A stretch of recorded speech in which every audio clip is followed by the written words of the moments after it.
Greetings from Berlin and a warm welcome to our Highlights edition, lining up voguish and vivid with the following top stories. Glamorous gala, Karl Lagerfeld's nod to his hometown of Hamburg. Simply Nordic, what's behind the success of Finnish Design? And seasonal overdrive, Germany's largest private display of Christmas lights. Well, it was back in the 1980s and 90s that dozens of small artisan ateliers in Paris found themselves on the brink of extinction. Hat makers, embroiderers and milliners. But thanks to the fashion house Chanel and its creative director Karl Lagerfeld, they not only survived but went on to thrive. And every year since 2002, Chanel holds a special fashion show to honor the fine craftsmanship upon which high fashion depends. That's called the Chanel Métiers d'Art, a movable feast. And this year, Monsieur Lagerfeld brought it to his hometown. Chanel, with a definite maritime feel, in Hamburg. The annual Métiers d'Art show is for many the final highlight on the annual fashion calendar. For Karl Lagerfeld, it was very much a personal highlight this year. For the first time, he showcased his designs for Chanel in Hamburg, which is the city where he was born. Lagerfeld turned the entire auditorium of the Elbphilharmonie concert hall into a catwalk. Beautiful, relaxed, balanced, exquisite music, great seats, great room. I was impressed by how the individual elements were linked so beautifully and smoothly. Every detail was bursting with emotion. It was very, very powerful. It was all charged somehow, all wrapped up in the story of Karl Lagerfeld. You could really see and feel that. It wasn't sentimental, but very emotional. Hollywood stars Kirsten Stewart and Tilda Swinton, as well as model Lily Rose Depp, were among the invited guests. And of course, well-heeled customers came from all over the world. This year, the 2,100 guests were transported back in time to the 1930s and life at the Hamburg port. On stage, sailors and modern mariners, decked in the Hamburg city colors.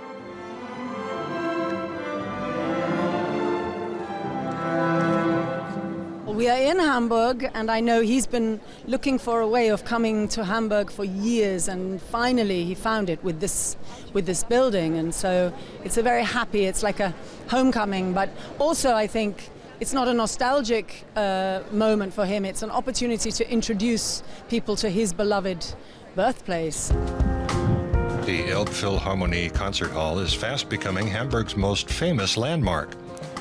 It opened at the start of the year, and it was built on the foundations of an old warehouse directly in the harbor area. Karl Lagerfeld is believed to have been born in 1933. In his early 20s, he went to Paris, where he worked for various fashion labels. He became one of the world's most successful designers and joined Chanel in 1983. Since then, the traditional fashion house has seen a return to its glory days. The Métiers d'Art collection has been key in that development. Produced annually since 2002, each year it's unveiled in a different city. In 2011, it was Mumbai. In 2013, Chanel went to Dallas. And in 2015, it was the turn of Rome. The focus is always on craftsmanship. Every individual piece is produced by small Paris studios who do the work by hand. These studios had a tough time because work done by hand is not prized anymore. And it's only thanks to Lagerfeld and Chanel that they still exist. Chanel bought them all up and now gives them a lot of freedom. And that's really special because it doesn't need to go to them. But that's the kind of luxury and craftsmanship that Chanel stands for. The love of detail and craftsmanship is put down to Karl Lagerfeld. Now believed to be 84 years old, he apparently still designs the entire collection himself. That's unusual in the fashion industry.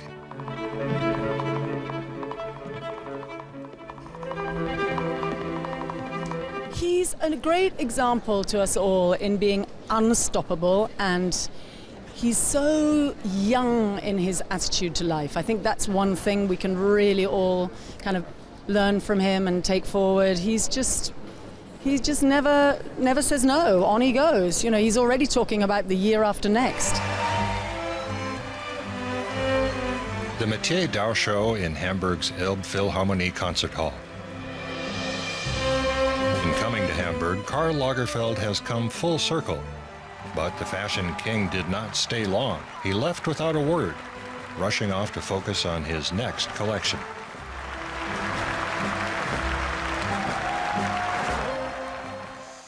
December 6th marked 100 years since Finland gained its independence. From 1809 until then, it had been an autonomous Grand Duchy in the Russian Empire. And before that, it spent centuries under Swedish rule.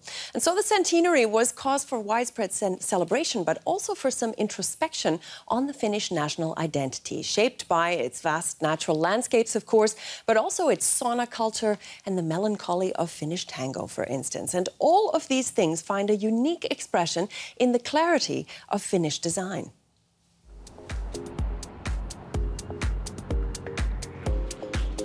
Minimal and functional.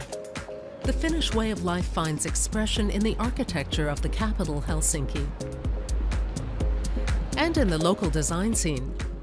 Objects should be practical and timeless, have clean lines, and be made from robust materials. Irene Kostas is a designer and has a shop in Helsinki's design district. Here, design newcomers and the classics are both represented. Combining the old with the new is what this designer does too. In addition to her own collection, she makes customized pelts for design label Artiek. The design in Finland is it's very democratic, so you can say that almost every household has some classic design piece, so you actually grow up with it. Still, those classics are something that I'm sure that you bear throughout your whole life. Many of these design classics have been produced without variation for decades. Designed for everyday use, they combine with one another. This is especially true of ceramics manufacturer Arabia and glass producer Itala. To celebrate the 100th anniversary of Finland's independence, they've released collections in the typically Finnish blue. But the designs themselves remain unchanged because they mirror the Finnish mindset. We are very near nature. We like simple things. Our nature is quite clean and poor and simple, and that maybe affects the design and also our desire for how the design should be. So it's functionality, but still classy beauty with simplicity maybe. The country's pioneering designer also drew heavily on nature. As early as the 1930s, Alvar Aalto laid the groundwork for the worldwide success of Finnish design. In the 1940s and 50s, Tapio Virkala revolutionized industrial design with his icy-looking glassware. Kai Frank did the same with his robust, timeless drinking glasses. High-quality craftsmanship and a nod to nature are key. Even in the 60s, when synthetic materials became popular. More than 1 billion pairs of the iconic Fiskars orange scissors have been sold to date. Eero Aarnio left his mark on the swinging 60s with these round bubble chairs. These block lamps made a name for Harri Koskinen in the 1990s, building on the success of his famous predecessors. But Finnish design isn't only found in museums. Such pieces exist in ordinary homes, where they're handed down from generation to generation. It's something children grow up with. Finland has been an independent country only for 100 years now, so we needed to find some things that were common to everyone. And design was one thing that kind of bound whole nation together, because it was this democratic idea that we should have good design for everybody and a better everyday life for everybody, and design was used as a key ingredient of that. So I think that's why Finnish design has become so important for all Finns. And If you say that for the French, for example, it's the bottle of wine that somehow symbolizes French people and France in total, for Finns it's the Fiskars scissors. Fashion designer Irena Kostas sees herself as part of this tradition. She's been selling her colorful collections made from sheep and reindeer pelts under the Onar label since 2014. She hopes to create the fashion classics of tomorrow. I really wish and I hope that the fashion design and the fashion as an industry will come more recognizable in Finland, and there would be more understanding towards the fashion industry and the fashion design as well. Because I really believe that we have a really strong design heritage, and now it's the time for fashion, absolutely. The international customers who flock to her store give rise to hope. Fresh design talent from Finland, adding extra color to the country's design landscape and making sure the next 100 years will be as successful as the last. Well, anyone who's got money to burn these days is well advised to invest in art, as the prices are going through the roof these days. Just last month, Leonardo da Vinci's Salvator Mundi went for a record-breaking $450 million. That's nearly 380 million euros. And the market for contemporary art is also booming. Well, cashing in on this is the Lempertz auction house in Cologne, where 3 works by Gerhard Richter, the world's most expensive living artist, just went under the hammer. 632 von Gerhard Richter, das wunderbare Buch von 1962. Jemand mehr als 70.000, 75.000, 80.000, 85.000.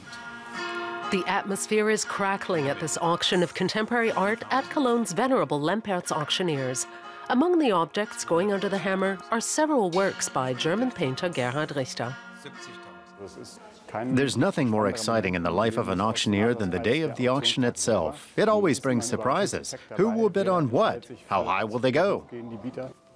Kilian J. von Zeldeneck has been one of the directors of Germany's largest auction house since 2012. His work begins long before the auction itself. It takes months to prepare an auction. One of the most important aspects is staying in touch with collectors, potential buyers, and art sellers.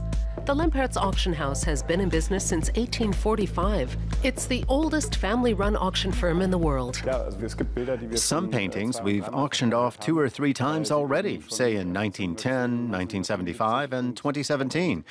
The trust that we've built up over generations is naturally something you can't buy with money. 90.000 Telefon. 95.000, 105.000. 105.000 sind geboten. Any more than 105.000? Zweimal? Dreimal, danke. A buyer paid 105,000 euros for a book of illustrations by Gerhard Richter. It's one of the German artist's earliest works. Now 85 years old, Richter has been experimenting with various genres of painting since the 1960s. Even minor works by him fetch 6-figure sums. Richter is the star of the art market. Among all living artists, his works command the highest prices. The online database ArtNet says that all told, Gerhard Richter's works have earned more than 800 million euros at auction. In 2015, his abstract image sold for more than 40 million alone. Gerhard Richter is a fascinating artist. It's no accident that his work sets new price records and is unbelievably popular among collectors. Und nun die große Teidelandschaft von Gerhard Richter, Lot 633. Da muss ich beginnen mit 650.000. Collectors can also bid for works at Lempertz auctions online. The auctions are live streamed and bidding is in real time. The art market is going digital. Roughly 12% of its business in 2016 was on the internet. That's more than 3 billion euros, an increase of 15% from the previous year. Collectors like Christian Schwamm from Berlin appreciate the advantages of digitalization. The 45-year-old himself founded an art collectors platform called Independent Collectors to make private collections more accessible.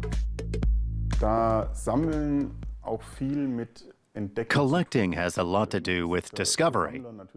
So for collectors, it's fantastic that it's now so easy to get up-to-date information. At the same time, it's tough to keep track of all the influences, impressions, and information. The challenge today is to find your way and keep a balance. Lempertz is also trying to unite art collectors from all over the world in an online community. One task is to convince collectors to bid on works they may never have seen in real life. Lempertz uses videos in which experts introduce works of art.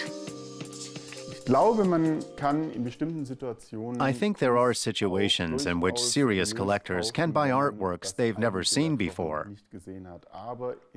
But mostly, you should stick to only art by artists whose work as a whole you know well. Despite Richter's popularity, no online collectors bid today on his Tede landscape. The painting goes to a bidder who is present in the auction hall. Zweimal, dreimal.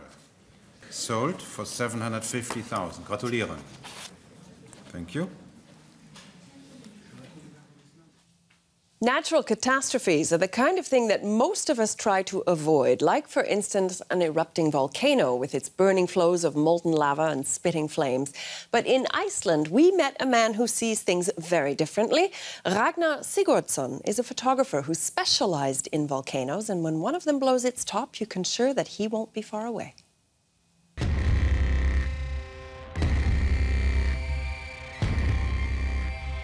Molten lava, fiery destruction and breathtaking beauty at the same time. These photos capture the moment when a volcano erupts. They were taken by Icelandic photographer Ragnar Sigurdsson. To go up close and photograph an eruption, it's an adrenaline rush, but then it also pushes you to the limit creatively. You have to be very creative, you have to be on your toes. He loves it when a volcano comes to life. He gets as close as possible, whether with his SUV or a small plane. I've been very close. I've been, centimeters away from glowing lava, but it's moving very slowly and it's a safe distance. And of course, I've been very scared. I've had to run very fast, mostly because I'm scared, not because things are happening. But, you run first and then you check. Ragnar first rose to fame through his photos of Iceland's most famous volcano, the Eyjafjallajökull. The ash it produced when it erupted in 2010 grounded flights across Europe. Ragnar took 10,000 photos of the volcano. Waiting for things to happen, to see the eruption itself, because it's 1,400 meters up. And the clouds are down to 1,000. And you got the ash and everything everywhere, but you couldn't see the fire. So you just stay there 24 hours, 24/7. For more than 30 years now, Ragnar Sigurdsson has been photographing landscapes and nature motifs all over the far north, from Greenland and Norway to the North Pole.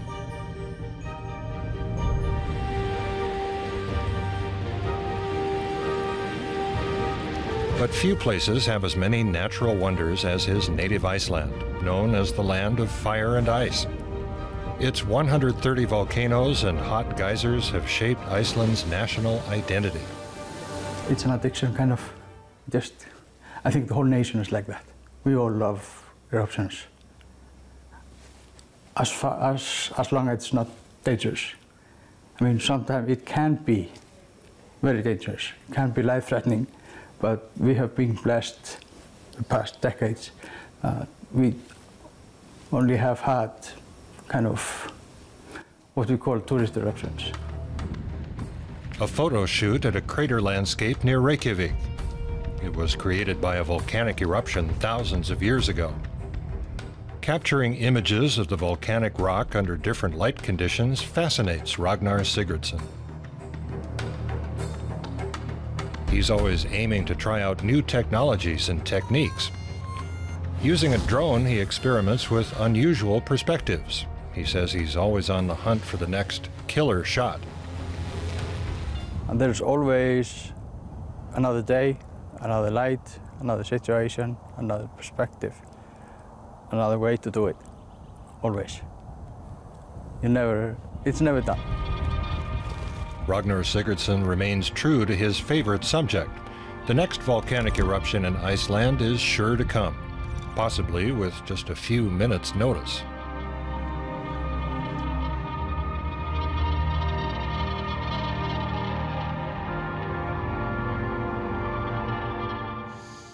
Well, it's already an old tradition in North America, of course, where people love to brighten their homes for the festive season with all manner of lights and sparkling Christmas decorations. And meanwhile, here in Germany, the custom has also caught on. But one house in particular, in Kalle, in the state of Lower Saxony, has shone its way to fame as the biggest Christmas light extravaganza in the country. And so we visited Rolf Vogt to see how and why he does it. 3, 2, 1... Boom! It's not just tiny tots whose eyes are all aglow when big and small gather on the first weekend of the Advent season to watch the lights go on. 530,000 of them in Germany's biggest Christmas light display on a private house, and that's a record. You're just overwhelmed by all the lights. No way I could do that. I have problems just getting one string of lights up. It's fantastic. The man who attracts Christmas lovers to Kalle, Lower Saxony every year is Rolf Vogt. The pensioner loves his hobby. I always just jump for joy when it all comes together. Why, it's the peak of happiness, especially when it gives people joy and they go, ah, and oh. I think that's the best part of it. The worst thing that can happen is if it starts raining. And then I flip the switch on the remote and it goes piff, paff. And of course the people all go, oh. Luckily, that rarely happens. Months of work have gone into the extraordinary Christmas display.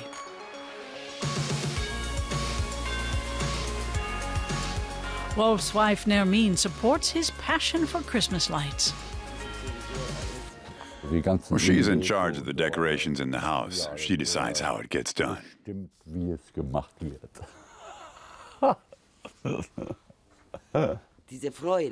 This passion gives him lots of energy and happiness. Rolf Vogt designs every aspect of his Christmas light extravaganza himself. It all started in 1999 when the couple visited their son in the United States. Houses all around were covered with lights. Never seen anything like it. Every house was more beautiful than the last. The front yards had moving reindeer and Santa Clauses on them, and we said, let's do this at home just for us. Every year it got to be a little more. But she never thought it could take on these dimensions. The Yuletide spectacle now involves a massive amount of effort and expense. To have it ready in time, the 70-year-old retiree has to begin stringing the 4.3 kilometers of cords in the summer. With this winter predicted to be a wet one, he's had a special high-voltage line put in. I have to blow dry it at least once a week. He doesn't have any other hobby. He's put his heart into this, and I let him. Some people never had a childhood, so they have to make up for it sometime. He estimates that he's spent around 150,000 euros on the decorations so far. The folks have to pay some 3,000 euros just for the extra electricity they use in December. A little private Christmas market helps to pay for it. I hope this year we'll see even more shining faces. That's the whole point of doing this.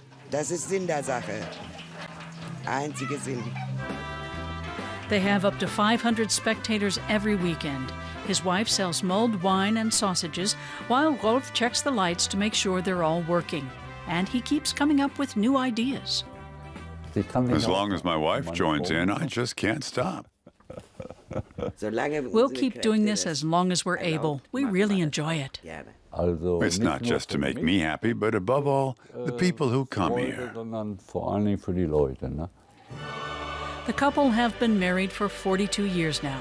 For 17 of them, they've been lighting up the holiday season. And on that brilliant note, that's all for this edition of our highlights. So until we meet again, all the best from us here in Berlin and happy holidays.